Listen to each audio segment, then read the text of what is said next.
formidable teeth. "In San Francisco, she rips you off for $500, but she wouldn't rip off your neighbors? You want to tell me why not?" Clyde stared at the tomcat and silently sipped his coffee. Clyde's work-hardened hands were permanently stained with traces of grease from his automotive shop. Otherwise, he looked pretty good for a Saturday morning, not his usual ragged cutoffs and stained t-shirt. Almost respectable, the tomcat thought. He had showered and shaved before breakfast, blow-dried his short, dark, freshly cut hair, and was dressed in clean tan walking shorts and a good-looking ivory velour shirt. He was even wearing the handsome new Rockports that Ryan had admired in a shop window. Pretty snazzy," Joe said, looking his housemate over. "Ryan's been a positive influence. She's right, you know. With a little incentive, you clean up pretty good." "Ryan Flannery has nothing to do with how I look in the morning.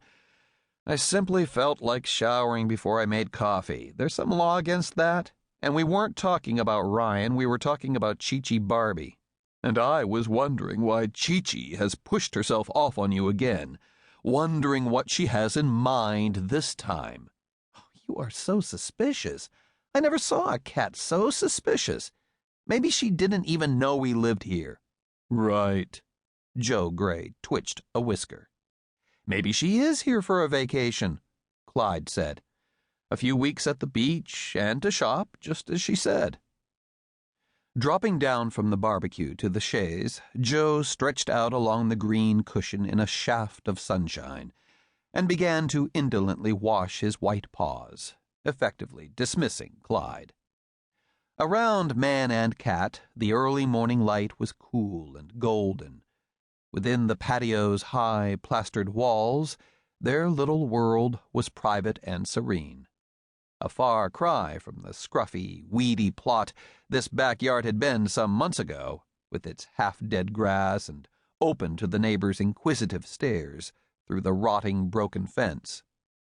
Above them, sunlight filtered gently down through the new young leaves of the maple tree to the brick paving, and around them the raised planters were bright with spring flowers, the plastered benches scattered with comfortable cushions. Beyond the trellis roof that shaded the barbecue, they could see only a glimpse of the neighbor's rooftop, which now sheltered Chi-Chi Barbie.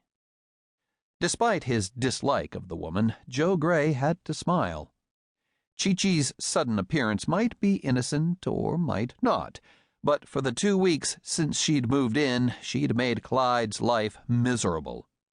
He had started locking the patio gate and kept the draperies pulled on that side of the house. He locked the front door when he was at home, and he studiously avoided the front yard, slipping around the far side of the house to driveway, sliding quietly into his yellow Chevy Roadster and pulling out with as little noise as he could manage. "Anyway," Clyde said, "the morning's too nice to waste it thinking about some neighbor. How much damage can one airhead do?" The gray tomcat's yellow-eyed glance telegraphed a world of ideas on the subject. "You have a short memory and an amazing tolerance. Come on, Joe." Joe kneaded the chaise pad in a satisfying rhythm. "One airhead bimbo with a big mouth and a non-stop talent for trouble, to say nothing of amazingly sticky fingers. One thieving bimbo who will rip a guy off for $500 and never once act guilty or ashamed. Who shows up here crawling all over you like she never stole a thing, all smiles and kisses." Joe stretched, enjoying the brightening caress of the sun. The golden morning light, gleaming across the tomcat's short gray coat, made it shine like velvet and delineated every sleek muscle. Joe's white paws and white chest were washed to an immaculate gleam. The white strip down his nose shone as pristine as new porcelain. There was no stain of blood from last night's hunting, no smallest speck of grime to mar his perfection.